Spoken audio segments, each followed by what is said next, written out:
Safe ul Malook جھیل کا نام ایک شہزادے کے نام پہ ہے جو کہ مصر کا شہزادہ تھا۔ ایک دفعہ اس نے خواب میں دیکھا کہ ایک بہت خوبصورت جگہ ہے، ایک جھیل ہے اور اس کے کنارے اس نے کسی پری کو دیکھا۔ ایک دفعہ دیکھا، دوسری دفعہ دیکھا، کافی دفعہ وہ بار بار اسی خواب کو دیکھتا تھا۔ اور اس کے کچھ عرصے کے بعد اس نے اپنے وزیر سے بات کی اور لوگوں سے بات کی جو کچھ ان کے مطابق جو بزرگ تھے ان لوگوں سے پوچھا۔ تعبیر بتانے والوں نے کہا کہ یہ جنوبی ایشیا کی طرف اس سائڈ پہ کچھ ایریا ایسا ہے جہاں پہ یہ پریوں کا دیش ہے، وہاں پہ آپ جائیں ڈھونڈیں۔ وہ شہزادہ بہت خوبصورت تھا، جس طرح سے مصر کے لوگ بہت حسین ہوتے ہیں۔ تو وہ پھر وہاں سے نکلا اپنے کچھ لوگوں کو، ایک پہلے تو پورے لشکر کے ساتھ نکلا، لیکن جب وہ اس ایریا میں انٹر ہوا تو یہاں سے اس نے اپنی فوج کو اور زیادہ لوگوں کو بھیج دیا۔ جو بہت قریبی چند لوگ رہ گئے تھے صرف وہ اس کے ساتھ رہے۔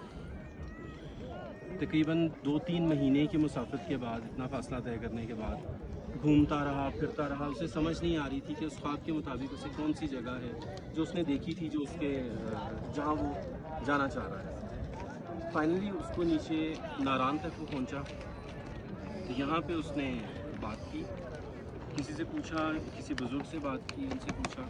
انہوں نے اسے سارا بتایا کہ ہاں تم یہاں سے جاؤ گے لیکن اکیلے جاؤ، تمہارے ساتھ تمہارا کوئی بھی سپاہی، کوئی گارڈ، کوئی وزیر، کوئی تمہارے ساتھ نہیں ہوگا، تم اکیلے جاؤ گے اور تمہیں وہاں پہ جا کے کچھ دیر انتظار کرنا ہوگا، کیونکہ چاندنی رات پہ یہ جو آپ کو پہاڑوں پر نظر آ رہا ہے سامنے، یہ ملکہ پروت کہلاتا ہے، جو کہ ناران کا سب سے اونچا پہاڑ ہے۔ اور ملکہ پروت اس لیے بھی کہا جاتا ہے کہ ان پریوں کا ان کے مطابق کہ وہ پرییں اس پہاڑ کے اوپر رہا کرتی تھیں، آتی تھیں، پہلے وہاں اترتی تھیں، وہاں سے اترنے کے بعد چاندنی رات میں اس جھیل میں نہانے کے لیے آیا کرتی تھیں۔ تو ان بزرگ نے اس شہزادے سے یہ کہا کہ تمہیں انتظار کرنا ہوگا چاندنی رات، جب وہ رات ہوگی تم وہاں جاؤ گے اور وہاں جا کر تمہیں وہ ملے گی کیسے، کیونکہ تم تو انسان ہو اور وہ جنات میں سے۔ وہ اپنی کنیزوں کے ساتھ، اپنی سہیلیوں کے ساتھ وہ اترے گی اس پہاڑ سے، اور فلاں پتھر ایک ہوگا، بڑا پتھر ہے، وہاں پہ وہ اپنے کپڑے، وہاں پہ وہ اپنا لباس رکھیں گی اور نہانے کے لیے جھیل میں اتر جائیں گی۔ تو تم نے یہ کرنا ہے کہ کسی بھی طرح سے اس شہزادی کا، اس پری کا نام بدری جمال تھا، شہزادہ سیف الملوک اور پری بدری جمال۔ تو انہوں نے کہا کہ تم نے کسی بھی طرح سے اس شہزادی کا، اس پری کا لباس چوری کرنا ہے، اور جب وہ تم سے اپنا لباس واپس مانگے گی باہر آنے کے لیے تو پھر تم اس سے شرط رکھو گے کہ وہ تم سے شادی کرے۔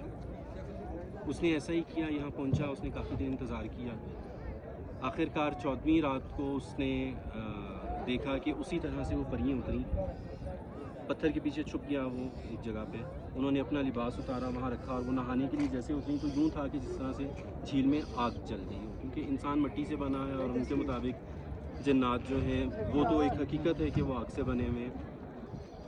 اس کہانی کے مطابق وہ یہی ہے کہ جب اس طرح سے ہوا تو جب وہ پری نہا کر نکلی تو اس کا لباس نہیں تھا، بہت پریشان ہوئی، تو اتنے میں وہ شہزادہ سامنے آیا۔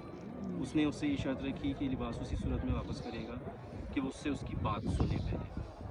خیر وہ مان گئی، اس نے پھر اسے پورا واقعہ بتایا کہ کس طرح سے اس نے اسے خواب میں دیکھا، کتنی دور رہتا ہے، کس ملک کا شہزادہ ہے، اور وہ اپنی پوری ریاست، اپنی بادشاہت، سب کچھ چھوڑ کے اس کے لیے اکیلا کتنے مہینوں سے سفر پہ نکلا ہوا ہے۔ خیر وہ شہزادہ بھی بہت خوبصورت تھا، وہ پریوں کی شہزادی تھی اور وہ انسانوں میں بہت خوبصورت شہزادہ تھا۔ تو اس نے اسے بھی دیکھتے ہی جس طرح سے تھا وہ اٹریکٹ ہوئی اور مان گئی۔ اتنے میں جب یہ بات ہوئی تو خبر ان کے پرستان میں پہنچ گئی کہ شہزادی کو ایک انسان سے پیار ہو گیا اور وہ اس کے ساتھ جا رہی ہے۔ وہاں پہ جو جن تھا، جو دیو تھا جس کے ساتھ اس کی شادی ہونی تھی، جب اس نے یہ سنا تو وہ وہاں سے بدلہ لینے کے لیے بھاگا، آیا یہاں پہ۔